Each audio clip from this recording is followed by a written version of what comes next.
오늘은 진정한 자유를 찾는 길이라고 하는 제목으로 함께 말씀의 은혜를 나누겠습니다.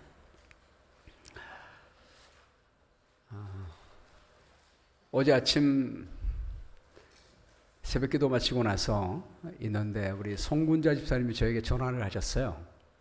목사님, 우리 교회 불이 났대요. 그래서 제가 그래요?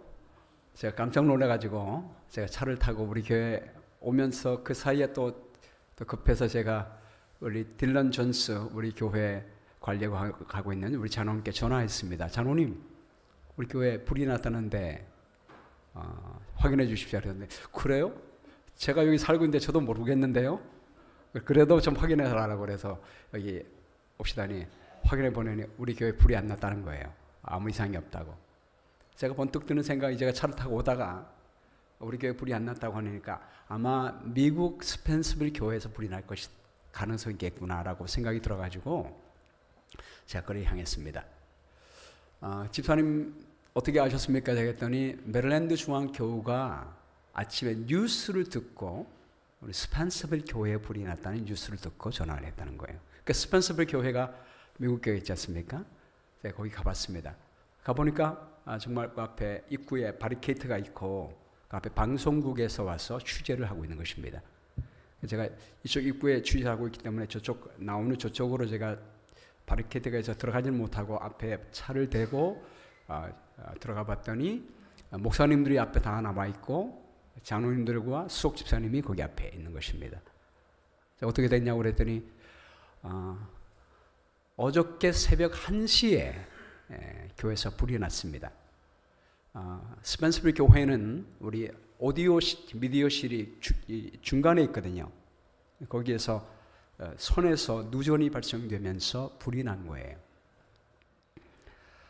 제가 이제 들어가 봤습니다. 봤더니 여기가 지금 교회에 들어가는 입구거든요. 이쪽 오른쪽으로 교회를 들어가고 왼쪽으로는 교실이 있습니다. 이게 분리가 되어 있는데 다행히 교실 쪽으로는 불이 번지지 않았습니다. 왜냐하면 본당에서 불이 발생되기 때문에 여기 거실까지만 여기 들어가는 입구 포여까지만 불이 번져서 소각된 상태였습니다. 스펜서빌 교회 하면 우리 파이프 오르겐을 자랑하고 있는데 파이프 오르겐이 다 불에 거슬러 있었습니다. 이 파이프 오르겐이 이렇게 열에 불이 붙으면서 밑에 여러 조각이 깨진 모습이 보이죠. 이렇게 의자인데요. 근데 제가 보니까요, 지금 찬미가가 이제 꼽혀 있는데 찬미가 겉만 탔어요. 겉만 타고 의자도 겉만 탔습니다. 여러분 그게 보이시죠? 형체는 그냥 있습니다. 겉만 싹 거슬렸습니다. 그리고 천정을 보니까 천정이 우리 교회처럼 이렇게 나무로 되어 있거든요. 나무로 되어 있는데 천정도 거슬렀습니다. 만약에 다 탔으면 이 나무로 됐기 때문에 다 이 기둥이 다 무너져 내려앉았을 것입니다.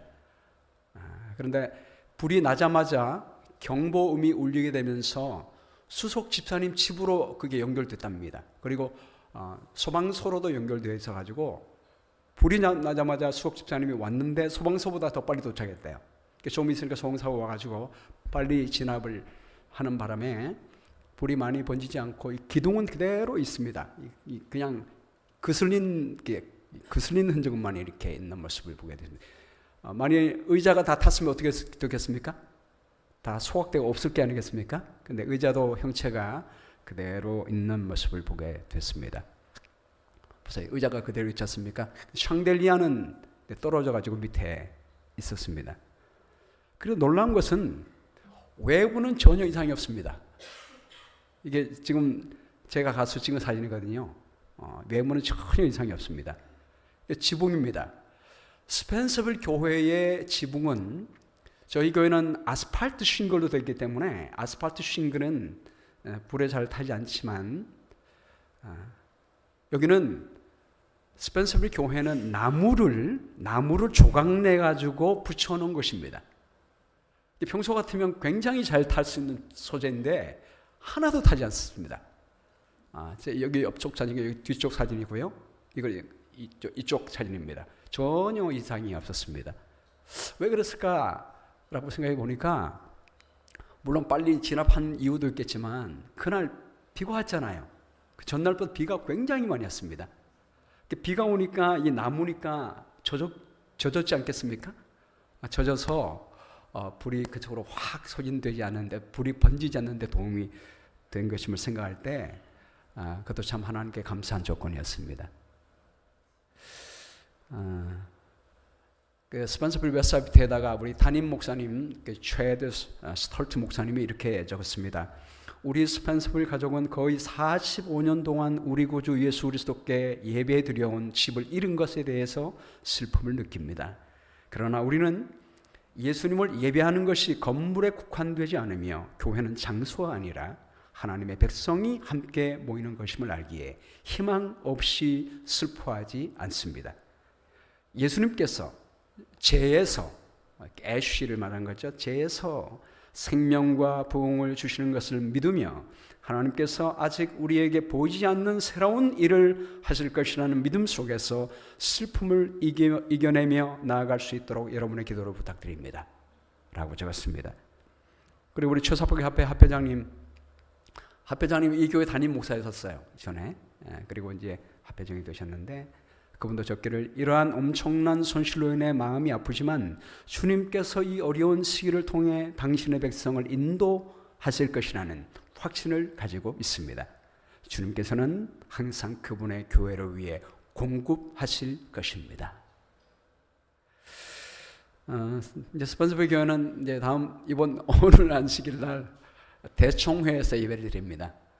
교회를 다시 수리할 때까지 대총회에서 예배를 드린다고 그래요. 제가 이 말씀을 보면서 우리에게 예수님이 있다는 것, 우리의 진리 안에 있다는, 그 진리 안에 있을 때 이런 어려움이 와도 넉넉히 이길 수 있는 믿음을 주신 하나님께 참 감사했습니다. 진리가 너희를 자유케 하리라. 진리가 있을 때 이런 어려움과 힘든 일이 생겨도 주님 안에서 평안과 희망을 얻고 자유를 누릴 수 있다는 것 얼마나 하나님께 감사한지 알 수가 없습니다. 요한복음 8장 32절 말씀에 진리를 알지니 진리가 너희를 자유롭게 하리라 라고 말씀했습니다. 그랬을 때 바리새인들이 대답하기를 우리가 아브라함의 자손이라 남의 종이 된 적이 없거늘 어찌하여 우리가 자유롭게 되리라 하느냐 라고 말했습니다. 우리는 종이 아니라 자유가 필요 없다라고 말할 때 우리 주님은 말씀하시기를 죄를 범하는 자마다 죄의 종이라 라고 말씀했습니다. 그리고 하실 말씀이 종은 영원히 집에 거하지 못하되 아들은 영원히 거하나니 그러므로 아들이 너희를 자유롭게 하면 너희가 참으로 자유하리라. 여러분, 진정한 자유는 예수님과 우리가 하나가 될 때 자유를 누리게 됩니다. 주님과 우리가 하나 될 때, 그분 안에 있을 때 우리가 자유를 누리게 되는 것입니다. 특별히 우리 예수님은 진리가 되십니다. 우리가 그분의 진리 안에 있을 때 우리는 자유하게 되는 것입니다. 그러므로 오늘 이 요한복음 8장 마지막 부분은 우리가 어떻게 하면 진리 되신 예수 그리스도와 하나가 될 것인가에 대해서 말씀해주고 있습니다. 첫 번째는 진리이신 예수 그리스도와 하나가 되어 진정한 자유를 누릴 수 있는 첫 번째 길은 그리스도의 말씀을 듣는 것입니다.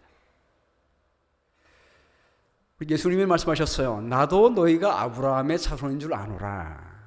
그러나 내 말이 너희 안에 있을 곳이 없으므로 나를 죽이려 하는도다. 지금 유대인들은 우리가 아브라함의 자손이라 우리는 죄의 종이 된 적이 없다라고 말하고 있지만 우리 예수님은 말씀하십니다. 너희가 나를 죽이려고 한다. 그렇다면 너희 안에 내 말이 하나님의 진리가 없기 때문에 나를 죽이려 한다라고 말씀하고 있습니다. 나는 내 아버지에게서 본 것을 말하고 너희는 너희 아비에게서 들은 것을 행하느니라. 우리의 행함은 어떤 진리가 우리 마음속에 있느냐에 따라서 행동이 나온다는 것입니다. 우리 예수님은 누구의 말씀을 듣는다고요? 아버지의 말씀을 듣고 본 것을 말하고 행동으로 나타냅니다. 그런데 너희는, 여기 바리새인들은 예수님과 전혀 다른 것을 행하고 있습니다. 너희 아비에게서라고 하는데 이 아비는 누구를 말하고 있습니까? 하나님 아버지일까요? 만일 하나님 아버지시라면 예수님과 같은 행위를 할 것이고 예수님을 죽이려고 하지 않을 것입니다. 그러면 이 아비는 하나님 아버지가 아닌 모습을 말씀하고 있습니다. 대답하여 이르되 우리 아버지는 아브라함이라 하니 예수께서 이르시되 너희가 아브라함의 자손이면 아브라함이 행한 일들을 할 것이오늘 지금 하나님께 들은 진리를 너희에게 말한 사람이 나를 죽이려 하는도다. 아브라함은 이렇게 하지 아니하였느니라. 우리 주님이 중요한 원칙을 말씀하고 있죠. 우리 어떤 사람의 사상을 가지면 그 사람이 행동을 하게 되어 있다는 것입니다. 지금 개신교회와 가톨릭 교회의 논쟁점 중에 하나가 뭐냐면 사도 계승이 무엇을 통해서 이루어지느냐라고 하는 것입니다. 가톨릭 교회는 주장하기를 예수님께서 12명의 제자를 선택하셨고 그 12명을 사도로 세우셨다는 것입니다. 그리고 그 사도 중에 수석 제자가 베드로이라는 것입니다. 그 베드로가 초대 교황이라는 것입니다. 그래서 베드로를 통해서 교황에게 전달이 되고 교황이 안수한 사람들 그리고 그 사제가 또 안수한 계보가 이어져서 사도적 계성이 이루어진다는 것입니다. 그리고 그 사도적 계승으로 안수를 받은 사람이 이루는 교회가 사도적 교회라고 하는 것입니다. 이 말은 무슨 말이에요? 천주교회만이 사도적 교회요, 예수 그리스도의 권위를 통해서 이어진 교회예요. 그 안수를 받지 않은 개신교회 목회자나 이 교회는 사도적 교회가 아니라고 하는 것입니다. 여러분 맞는 것 같아요? 어디에서 틀렸습니까? 천주교에서 주장하는 성경절이 마태복음 16장 16절입니다. 시몬 베드로가 대답하여 이르되 주는 그리스도시요 살아계신 하나님의 아들이니이다. 이렇게 고백했더니 예수님께서 말씀하시기를 바요나 시몬아 네가 복이 있도다. 이를 네게 알게 하니는 혈육이 아니요 하늘에 계신 내 아버지시니라. 또 내가 네게 이르노니 너는 베드로라. 내가 이 반석 위에 내 교회를 세우리니 음부의 권세가 이기지 못하리라. 예수님께서 베드로에게 그 반석 위에 교회를 세운다 했으므로 그렇게 이어진다고 주장하고 있는 것입니다. 근데 여기 가만히 보면 여러분 베드로라고 하는 말이 헬라말로 페트로스라고 되어 있거든요. 이 페트로스란 말의 의미는 스톤, 돌을 의미하고 있습니다. 돌. 근데 이 반석 위에라고 할 때 똑같이 페트로스라고 하지 않으셨습니다. 페트라라고 하셨습니다. 페트라가 무엇입니까? 그럼 왁입니다. 클리프라고 하는데요. 굉장히 큰 돌을 의미하고 있습니다. 제가 사진을 갖고 왔습니다. 페트로스는요, 스톤입니다. 작은 돌멩이 이런 뜻인데 아무리 커도 이런 이마탄 거기에 페트로스입니다. 근데 페트라는 뭐예요? 클리프가 뭡니까, 여러분? 그 위에 성을 지을 만큼 큰 반석을 베드로라고 합니다. 마태복음 7장 24절 말씀에 반석 위에 집을 지은 사람은 라고 예수님께서 말씀하실 때 주님께서 어떤 용어를 사용했을까요? 반석 위에 집 지은 사람은 할 때 페트로스라고 했을까요? 페드로라고 했을까요? 베드로라, 당연히 베드로라고 했죠. 여러분 이 반석은 누구를 말씀합니까? 바로 예수 그리스도를 말씀하고 있는 것입니다. 그러므로 우리 예수님께서 이 반석 위에 내 교회를 세운다. 베드로의 고백 이후에 이렇게 말씀한 이유가 뭘까요? 여러분 베드로가 뭐라고 고백했습니까? 주는 그리스도시요 살아계신 하나님의 아들이라고 고백을 했습니다.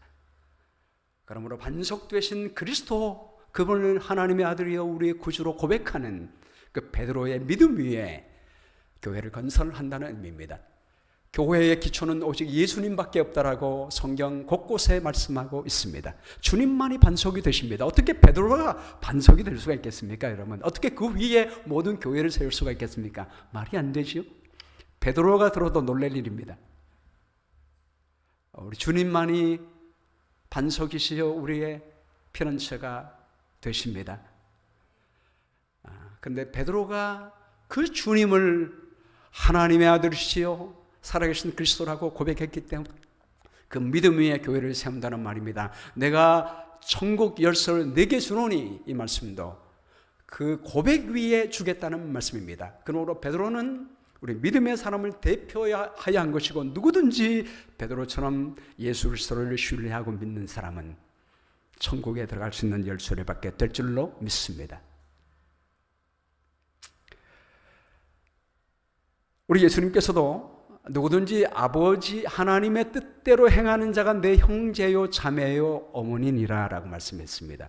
예수님의 어머니와 형제가 왔을지라도 사도적 계승은 혈통으로 이루어지는 것이 아니라, 이어지는 것이 아니라 우리 하나님의 뜻을 믿고 받는 모든 사람들이 내 형제요 자매라고 말씀해 주셨습니다. 예수님께서 그 말씀을 하고 계시는 것입니다. 아브라함의 혈통적 자손이라고 해서 아브라함의 자손이 아니라 아브라함의 믿음과 정신을 갖고 행하는 사람이 아브라함의 자손이라고 말씀하고 있습니다. 예수께서 이르시되 하나님이 너희 아버지였으면 너희가 나를 사랑하였으려니와 이는 내가 하나님께로부터 나와서 왔습니다. 나는 스스로 온 것이 아니요 아버지께서 나를 보내신 것이니라. 여러분, 내가 하나님께로부터 왔는지 스스로 왔는지 알려면 그 특징이 뭐라고 했죠? 여기에 주님께서 하실 말씀이 사랑하는 것이라고 말씀했습니다.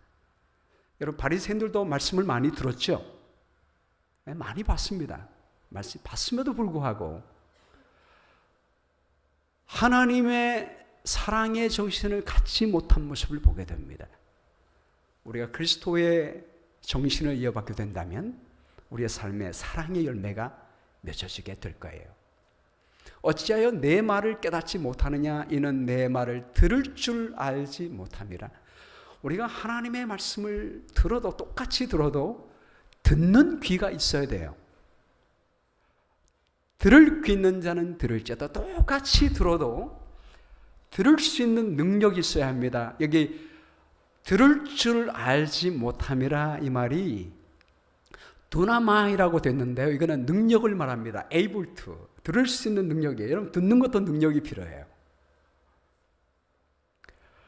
어떻게 하면 우리가 들을 수 있는 능력을 갖게 될까요? 들을 수 있는 능력 키우는 법에 대해서 제가 챗 GTP에게 물어봤습니다. 들을 수 있는 능력을 키우면 어떻게 하면 되느냐 그랬더니 8가지를 얘기해 줬습니다. 첫 번째, 집중력을 향상해야 합니다. 두 번째, 상대방에게 집중해야 합니다. 그리고 질문해야 합니다. 네 번째, 공감 훈련을 해야 합니다.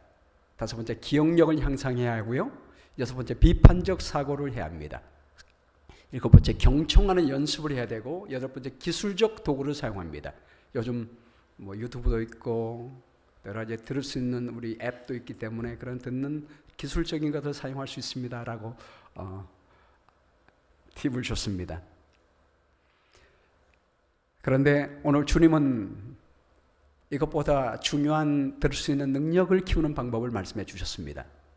44절에 너희는 너희 아비 마귀에게서 났으니 너희 아비의 욕심대로 너희도 행하고자 하느니라. 그는 처음부터 살인한 자요 진리가 그 속에 없으므로 진리에 서지 못하고 거짓을 말할 때마다 제 것으로 말하나니 이는 그가 거짓말쟁이요 거짓의 아비가 되었습니다. 우리가 하나님의 말씀을 잘 듣지 못하는 이유가 뭐라고 그랬어요? 마귀에서 났으니라고 했습니다. 그렇게 태어난 것입니다. 여기 처음부터 살인했습니다. 이 말이 여러분 처음 살인한 사람이 누굽니까? 가인이 아벨을 죽이지 않습니까? 가인이 아벨을 왜 죽였습니까? 창세기 3장 4절에 보면 아벨은 자기도 양의 첫 새끼와 그 기름으로 드렸더니, 여러분 하나님께서 제물을 드릴 때 뭘 드리라고 말씀했습니까? 우리 인간이 범죄하자마자 하나님께서 아담과 하와에게 옷을 입혀 주실 때 그 양의 옷을 입혀 주셨습니다. 우리는 그리스도의 십자가의 피로 거듭나야 합니다. 우리가 노력해서 되는 일이 아닙니다. 다시 태어나야 합니다. 그러려면 그리스도의 보혈이 필요합니다. 그래서 양을 잡아 제사를 드리라고 말씀했던 것입니다. 아벨은 그 말씀에 순종해서 그리스도의 보혈을 의지하여 그분의 피로 거듭남을 간구하고 기도했습니다. 그랬더니 여호와께서 아벨과 그의 제물을 받으셨습니다. 여러분, 우리가 그리스도의 보혈을 의지할 때, 거듭난 사람이 될 때 우리가 함께 그리스도와 함께 받아들여진 바 되는 것입니다. 그런데 가인과 그의 제물은 받지 않았습니다. 왜 그랬을까요? 가인의 제물이 정성이 없기 때문이었습니까? 정성은 많았어요. 그렇죠? 그러나 거듭나지 않으면 우리의 정성과 우리의 노력은 아무 필요가 없습니다. 거듭나야 합니다. 가인이 분하여 안색이 변한 것은 아직까지 거듭나지 못한 상태를 말하고 있습니다. 우리 죄인은 진실로 하나님의 은혜와 사랑을 행할 수가 없습니다. 거듭나지 못하기 때문에 죽인 것입니다. 그래서 예수님께서 이어서 말씀하시기를 하나님께 속한 자는, 시작, 하나님께 속한 자는 하나님의 말씀을 듣나니 너희가 듣지 아니함은 하나님께 속하지 아니었습니다. 속했다는 말이 헬라말 에크예요. 우리 영어로는 of라고 표현됐거든요. He who is of God, 하나님께로부터 나지 않았다. 이 말의 의미가 뭐예요? 똑같은 의미가 요한복음 3장 5절 말씀에 나와 있죠. 사람이 물과 성령으로 나지 않으면, 이 말이 똑같이 에크예요. Born of water and the Spirit. 물과 성령으로부터 나야 합니다. 물로 거듭나야 하고 성령으로 거듭나야 합니다. 다시 거듭나야 합니다. 그럴 때 우리가 하나님의 말씀을 들을 수 있는 귀가 생겨나게 되는 것입니다. 여러분, 이 그림은 중국 광저우의 100만 해바라기 정원의 사진이에요. 해바라기가 몇 개예요? 100만 개. 여러분, 이 100만 개 해바라기 장관이겠죠? 그냥 보는 것도 장관인데 해가 움직일 때마다 이 해바라기 100만 개가 어떻게 해요?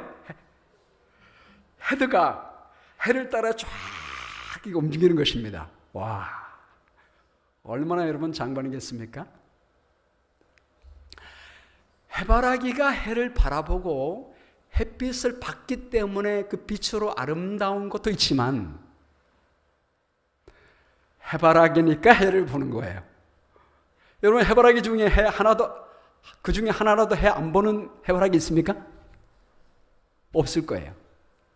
모든 꽃은 해를 바라봅니다. 왜냐하면 꽃이기 때문입니다. 우리가 하나님 말씀을 들어서 하나님의 아름다운 형상으로 변화되는 것도 있지만 우리가 거듭나야 하나님의 말씀을 듣기를 즐겨하게 됩니다. 여러분, 휴가 때 시간 많을 때 뭐 하기를 좋아하십니까? 자유시간 있을 때? 물론 늘 말씀 보다가 시간 있을 때 뭘 하느냐가 다른 차원이지만 우리가 시간이 바쁘다가 바쁜 생활 보내다가 시간이 있을 때 내가 뭐 하고 싶은가? 여러분 곰곰이 생각해 보십시오. 우리 정말 거듭났다면 우리 하나님의 말씀을 듣기를 즐겨하게 될 것이고 또 말씀을 들을 때 말씀을 들을 수 있는 능력이 생겨지게 될 것입니다. 만약 그런 마음이 없다면 우리는 기도하면 됩니다. 물과 성령으로 거듭나면 됩니다. 우리 모두가 침례 받았으니까 우리는 이제 뭘 구하면 돼요? 우리 성령의 침례를 받기를 위하여 간구하면 됩니다. 진리의 성령이 오시면 그가 모든 진리 가운데 우리를 인도하신다고 말씀했습니다. 우리 하나님께 날마다 하나님 성령을 저에게 부어주십시오. 제게 새 마음을 주십시오. 하나님의 말씀을 들을 수 있는 능력 주십시오 라고 한다면 성령께서 우리에게 새 마음 주실까요? 네, 새 마음 주실 것으로 믿습니다. 굿뉴스지요? 우리 하나님께 구하고 성령의 은혜로 새 마음을 얻고 하나님 말씀으로 변화되는 주의 귀한 은혜가 되기를 바랍니다. 솔로몬이 그렇게 구했잖아요. 주여 저에게 듣는 마음을 종에게 주사라고 했습니다. 들을 수 있는 능력을 주십시오. 기도했을 때 우리 하나님이 그 말씀이 그 마음에 든지라 솔로몬에게 들을 수 있는 능력을 주신 하나님 우리 모두에게 주실 줄로 믿습니다. 두 번째, 진리신 예수 그리스도와 하나 되어 진정한 자유를 누릴 수 있는 길은 그리스도의 말씀을 지키는 것입니다. 51절 말씀에 주님께서 말씀하시기를 진실로 진실로 너에게 이르노니 사람이 내 말을 지키면 영원히 죽음을 보지 아니하리라. 근데 지키면이란 말이 테레오라는 의미가 뭐냐면요, 가드가 뭐예요? 보호한다는 의미지 않습니까? keep, 우리가 행한다는 의미도 있지만 keep한다, 지킨다는 의미죠. observe, reserve, 이게 다 무슨 의미예요? 간직한다는 의미예요. 우리가 지키면 순종한다는 의미도 있지만 계속 간직한다는 의미가 더 강합니다. 하나님이 세상을 이처럼 사랑하사 독생자를 주셨으니 이는 그를 믿는 자마다 멸망하지 않고 영생을 얻게 하려 하십니다. 우리 모두는 죄로 말미암아 죽음으로 가고 있는 사람이에요. 그러나 우리 그리스도를 믿을 때 우리는 멸망하지 않고 영생을 얻게 되는 것입니다. 그리스도를 믿는 순간에 우리는 사망에서 생명으로 옮겨지게 되는 것입니다. 이 믿음을 뭐 하는 거예요? 계속 지키면 우리는 영원한 생명을 얻게 됩니다. 죄송합니다. 여기 골로새서인데 참 나오네요. 골로새서 2장 3절 말씀에 이는 너희가 죽었고 너희 생명이 그리스도와 함께 하나님 안에 감추어졌습니다. 우리 생명이신 그리스도께서 나타나실 그때에 너희도 그와 함께 영광 중에 나타나시리라. 우리가 예수님을 믿고 그분의 말씀이 내 안에 있으면 생명이 우리에게 감춰 있습니다. 그러므로 우리가 죽어도 그분 안에 있는 생명으로 말미암아 우리가 다시 부활되게 될 줄로 믿습니다. 이번에 애드벤티스트 리뷰지 2024년도 이번 달 8월 달 잡지를 제가 보니까 이 편집장은 누구인지 아시죠, 여러분? 누구예요? 예, 저스틴 킴 목사님, 우리 한국 목사님이에요. 참 자랑스럽죠? 우리 애드벤티스트 리뷰지의 편집장은 우리 저스틴 킴 목사님입니다. 부편집장이 여기 이름 보이는 이분인데요. 제가 이름을 안 갖고 왔네요. 예, 제가 이름을 안 갖고 왔습니다. 이름이 좀 어려워요, 굉장히. 이분이 짐바브웨에서 오신 분이에요. 이분이 굉장히 어려워서 퍼스트 네임도 어렵고 라스트 네임도 어렵습니다. 그게 발음도 어렵고 힘들어가 제가 적어놓는다는 게 제가 적어놓지 않았는데 어쨌든 우리 애드벤티스트 리뷰지 부편집장이 이번에 편집 글을 썼는데 거기에 뭐라고 썼냐면 본래 저는 이번 달 주제가 가정을 중심으로 한 예배에 대해서 쓰려고 했습니다. 근데 갑자기 지난주에 저희 남동생이 죽었습니다. 44살밖에 되지 않습니다. 지난주에 죽었다고 그래요. 그래가지고 이 말씀에 대해서 경험을 쓴다고 그러면서 제 남동생은 아이가 4명이 있습니다. 4아이를 둔 젊은 가장입니다. 근데 갑자기 사망했습니다. 모든 가족이 충격에 빠졌습니다. 그 소식을 듣자마자 이제 미국에 있고 브라더는 짐바브웨에 있습니다. 짐바브웨로 비행기를 타고 날아갔습니다.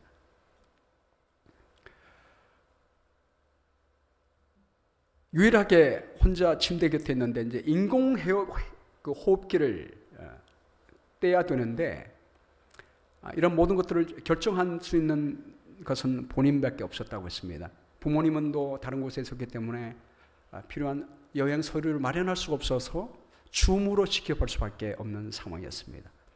그리고 마침내 인공호흡기를 떼고 이제 숨을 거두게 됐습니다. 그리고 그 집에 와서 남동생 집에 와서 우리 아이들과 있게 되는데 얼마나 참 마음이 슬픕니까? 우리 아이들 볼 때마다 내 마음 속에 하나님께서 위로와 희망을 주는 것입니다. 그것은 팬데믹 동안에 예배를 드릴 수 없으니까 안식일이 되면 짐바브웨에 있는 가족들, 또 이번에 미국에 있었습니다. 줌으로 함께 만나서 모든 가족들이 예배를 드린 것입니다. 아이들도 예배를 드립니다. 어린이 교과를 가지고 예배 드리고 또 장년 교과를 가지고 예배를 드립니다. 그렇게 할 때 이 남동생이 모든 예배를 다 코디네이터하고 주관했다는 것입니다. 특별히 우리 아이들 설교 이야기를 다 코디네이터를 했습니다. 그리고 순서를 맡을 때 아이들까지 다 순서를 넣습니다. 특별히 남동생의 내 아이가 아침과 저녁마다 얼마나 예배를 잘 드렸는지 기도를 맡으면 너무나 아이들이 잘하는 것을 제가 느끼게 됐다는 것입니다. 그리고 그 남동생이 죽은 다음에 그 집에 가 있는 동안에도 아이들이 함께 예배드리는 모습을 보게 될 때, 비록 자기의 남동생은 젊은 나이에 죽었지만 그 모습을 보게 될 때 예수님 재림하시는 그날에 확실하게 만나게 될 소망이 마음속에 있는 것입니다. 할렐루야. 여러분, 이것이 바로 주님을 믿는 사람의 소망이요 뜻이 아니겠습니까? 우리가 하나님의 말씀을 간직하면 우리 안에 생명이 있습니다. 그리고 주님께서 부활하실 때 부활되게 될 것입니다. 우리가 주의 말씀을 믿음을 간직하기만 하면 내 안에 감춰진 그 생명으로 말미암아 마지막 날 부활에 우리가 살아나게 될 것이고 영원히 살게 될 줄로 믿습니다. 세 번째, 진리 되신 예수 그리스도의 말씀을 듣고 지키면 하나님의 사랑을 보고 자유를 누릴 수가 있습니다.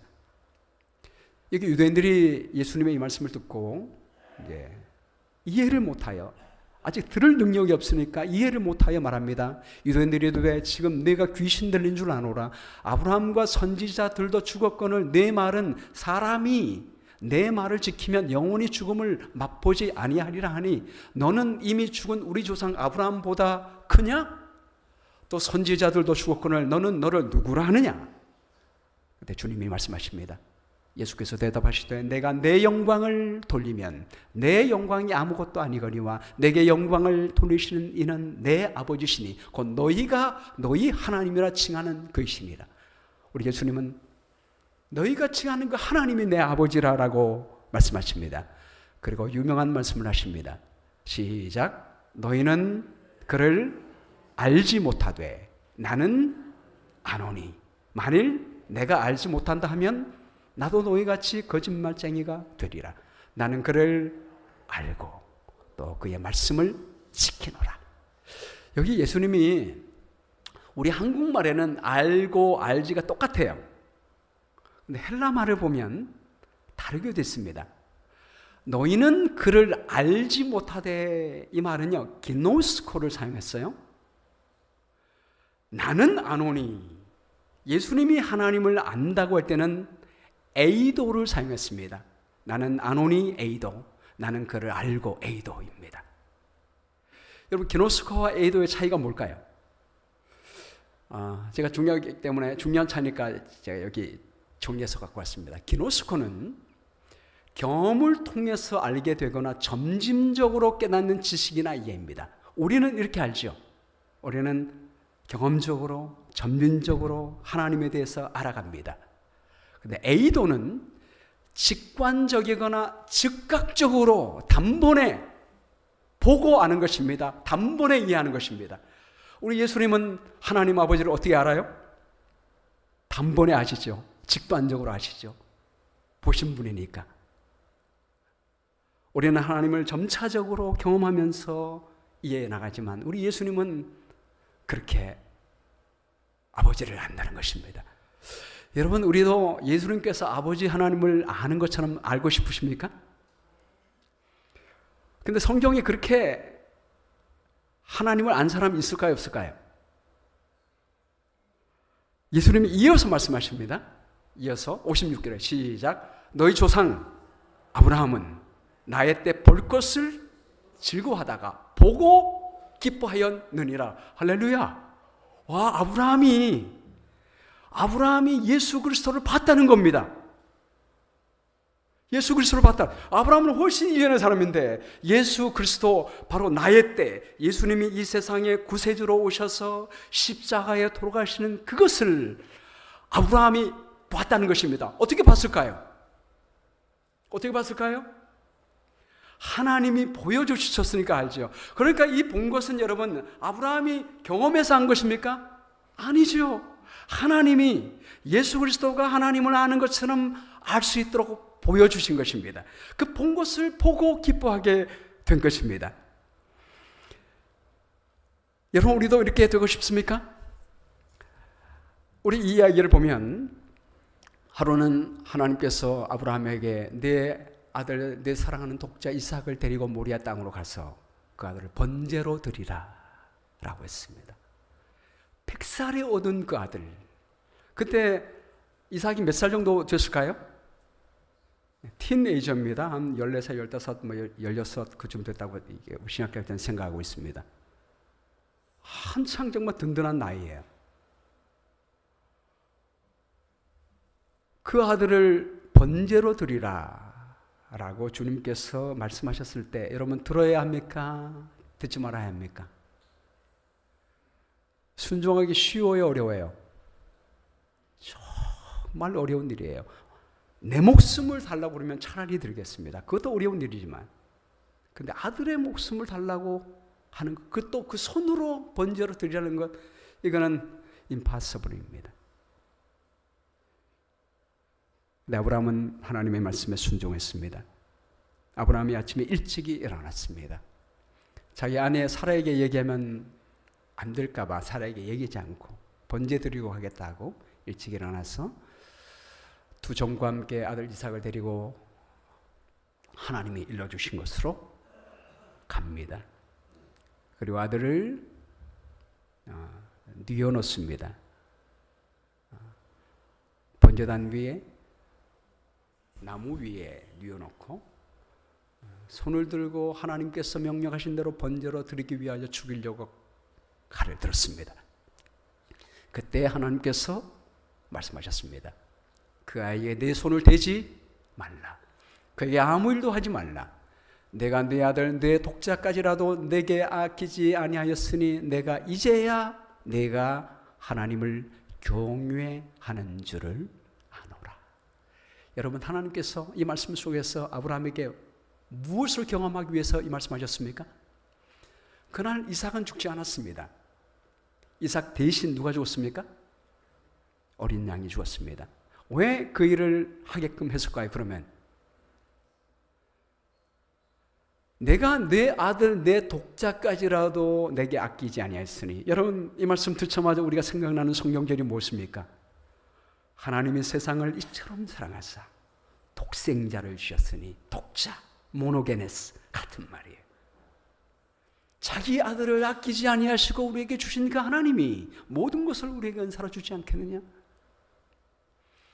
하나님의 사랑을 보여주기 위하여 아브라함에게 그 독자를 바치라고 한 것입니다.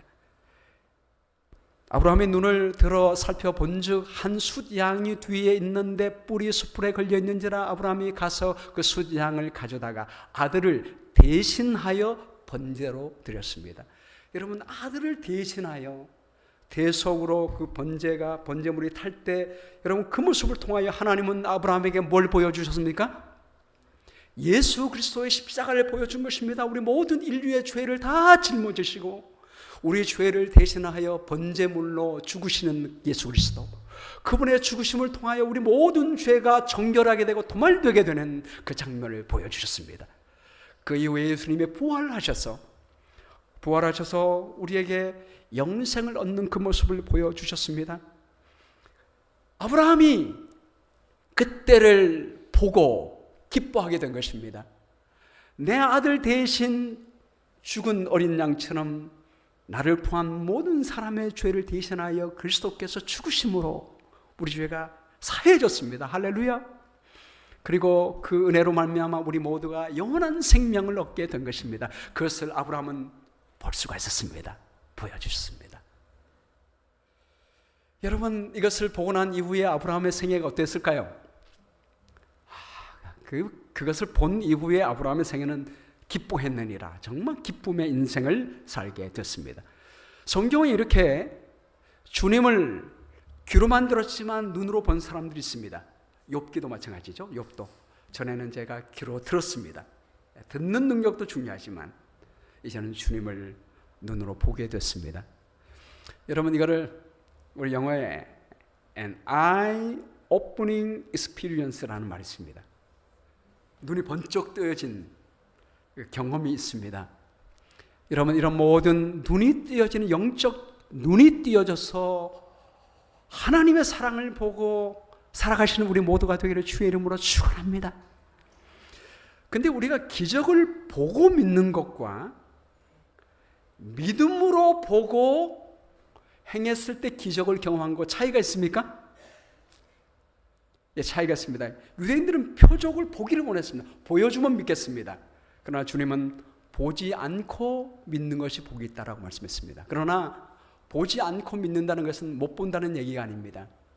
믿음으로 볼 수 있습니다. 믿음으로 본 사람은 아브라함처럼 깊은 신앙생활을 하게 되는 것입니다. 여러분, 성경에 이렇게 주님을 본 사람들 있죠? 다니엘의 세 친구입니다. 풀무불 속에서 주님을 직접 보게 됐습니다. 어떻게 이런 경험을 하게 됐을까요? 어떻게 우리는 믿음으로 주님을 본 생애를 살며 기쁨으로 신앙생활을 할 수 있을까요? 그렇게 되기를 간절히 소망합니다. 우리가 다니엘을 보면 다니엘이 처음에 그 세 친구가 바벨론에 끌려왔을 때 처음에 받은 도전은 왕이 먹는 음식과 그 마시는 포도주를 먹으라고 하는 것입니다. 그거 안 먹으면 어떻게 될까요? 여러분, 포로로 잡혀왔는데 또 앞에 명예와 권력이 앞에 놓여 있습니다. 그 안 하게 되면 명예와 권력도 사라지고 수많은 어려움을 당하게 될 것입니다. 그걸 거절한다는 것은 10대가 정말 어려운 일이에요. 그러나 뜻을 정하여 환관장에게 구합니다. 대신 채식을 달라고 합니다. 여러분, 그랬을 때 놀라운 것은 하나님이 은혜와 긍휼을 얻게 하십니다. 우리가 하나님의 말씀을 믿고 순종할 때 하나님이 일하시는 모습을 봅니다. 여러분, 그 결과로 하나님께서 어떻게 일하셨죠? 한번 우리 얼굴을 한번 비교해 보십시오. 한번 시험해 보십시오라고 말합니다. 그 시험의 결과로 그들의 얼굴이 훨씬 더 아름답게 된 모습을 보지 않습니까? 그리고 채식을 주워 먹게 하는 모습을 보게 됩니다. 근데 이후에 하나님이 이렇게 한 다니엘의 세 친구와 다니엘에게 뭘 주셨습니까? 17절 말씀이 놀랍습니다. 하나님이 이 네 소년에게 학문을 주시고 모든 서적을 깨닫게 하시고 지혜를 주셨다고 했습니다. 다니엘은 모든 환상과 꿈을 깨달아 알게 해주셨습니다. 하나님이 지혜를 주신 것입니다. 볼 수 있는 능력을 주신 것입니다. 여러분, 이 능력을 얻게 되기를 주의 이름으로 축원합니다. 이 눈이 열리고 나니까요, 그 이후의 삶이 완전히 바뀌어지는 모습을 보잖아요. 여러분, 다니엘 3장을 보면 두라 평지에 느부갓네살 왕이 금신상을 세우고 여기 절하지 않는 사람마다 풀무불에 넣겠다고 했을 때 얼마나 두려운 일입니까? 다 거기 절합니다. 다 절합니다. 근데 다니엘의 세 친구만 서 있습니다. 근데 그 모습을 보면 두려운 모습이 아니에요. 너희가 많이 절하지 않으면 이 맹렬히 타는 풀무불 가운데 던져 넣을 것이니 능히 너희를 내 손에서 건져낼 신이 누가 있겠느냐? 라고 하는 그런 상황입니다. 근데 이 세 친구가 뭐라고 얘기해요? 왕이여, 우리가 이 일에 대하여 왕에게 대답할 필요가 없습니다. 우리가 섬기는 하나님이 계시다면 그가 능히 건져내시게 될 것입니다. 얼마나 담대한 믿음이에요. 두려움을 찾을 수가 없습니다. 이게 하나님의 은혜를 본 사람의 삶이에요. 근데 이보다 더 멋진 말이 있잖아요. 시작. 그렇게 하지 아니하시지라도. 왕이여, 우리가 왕의 신들을 섬기지도 아니하고 왕이 세워진 금신상에게 절하지 않을 줄도 아옵소서. 결국 풀무불에 들어갔는데요, 여기서 누구를 봤습니까? 하나님의 놀라운 은혜, 더 큰 것을 보게 됐습니다. 이 주님을 본 이후에 이 다니엘의 세 친구의 삶의 그 은혜는 말할 수가 없습니다. 그 축복은 말할 수가 없습니다. 제가 이 이야기하고 마치겠습니다. 우리 파블 고야 목사님, 우리 작년 우리 9월달에 저희 강사로 오셔서 우리 연합예배 강사했지 않습니까? 이분 경험 중에 정말 제게 은혜를 준 경험은, 이분이 이제 루마니아 분이잖아요. 루마니아에서 고등학교를 마치고 이제 대학을 가야 하는데, 루마니아는 대학을 가려면 우리나라는 국가고시 학력고사를 봐야 합니다. 그 학력고사가 언제 있냐면 토요일에 있는 거예요. 정말 똑똑하고 공부 잘하고 학자가 되고 싶은데, 대학 가고 싶은데 시험이 토요일에 있습니다. 여러분 얼마나 많이 갈등이 되겠습니까? 그래서 아버지에게 뭐라고 얘기했냐면, 아버지, 제가 하나님께 이번에 오는 토요일 날 시험을 봐야 될지 안 봐야 될지 기도할게요. 하나님께서 어떤 응답을 주실지, 하나님 안식일에 시험을 봐야 합니까 안 봐야 합니까? 기도할게요. 그랬더니 아버지가 뭐라고 얘기했냐면, 아들아, 그건 기도할 게 아니야. 안식일은 지키는 거야. 하나님의 명령이고 하나님의 말씀이야. 우리가 그 말씀을 신뢰하고 믿으면 하나님께서 은혜 주신 거야. 우리는 그 말씀을 신뢰하고 순종하는 게 우리가 할 일이야. 그건 기도할 일이 아니야. 그건 옵션이 아니야. 그렇게 얘기했습니다. 그때 이 페블고야 목사님의 눈이 뻥 떠졌습니다. Opening eye experience. 그렇구나. 그래서 안식일 날 시험을 안 보기로 결단했습니다. 대학 안 갈지라도 하나님의 말씀대로 살 때 하나님의 축복이 임하게 될 줄 믿음으로 결정했습니다. 어떻게 됐을까요? 그 이후에 갑자기 선생님께 전화 왔습니다. 너 학력고사 볼 수 있게 됐다. 시험 날짜가 월요일로 바뀌어졌다. 시험 보는 장소가 갑자기 불이 나가지고 타는 바람에, 장소를 옮기는 바람에 월요일 날 시험 장소가 바뀌어지게 됐다. 그래서 월요일 날 시험을 보게 됐습니다. 할렐루야. 여러분, 그리 아니하실지라도, 그리 안 했을지라도 우리가 하나님의 말씀대로 살아갈 때 하나님은 놀라운 은혜를 보여주십니다. 여러분, 이 파블 고야 목사님이 그 경험 이후에 모든 말씀에 순종했을 때 어떻게 됐습니까? 여러분, 루마니아에 있는 그 시골 소년이 미국에 오게 됐고, 사실 영어는 세컨드 랭귀지임에도 불구하고, 지난번에 여러분께서 간증 들으실 때 이분 영어가 어때요? 굉장히 심플하고, 그럼에도 불구하고 미국에서 하나님께서 역사하셔서 이분이 가는 곳마다 교회가 부흥하게 됐고요. 그 결과로 이 루마니아 분이 영어가 그렇게 유창하지도 않는데 분이 우리 미니스트리, 대총의 미니스트리 편집장으로 전 세계를 향하여 일하는 하나님의 종이 되는 모습을 보게 된 것입니다. 우리 하나님께서 우리를 진리 가운데 부르십니다. 예수님과 하나가 되기를 부르십니다. 우리도 진리 안에서, 예수님 안에서 살아간다면 우리 모두도 주님 안에서 자유와 행복을 얻게 해주시게 되겠습니다. 그런 자유와 행복을 다 함께 누리는 우리 모든 귀한 성도 되기를 주의 이름으로 축원합니다.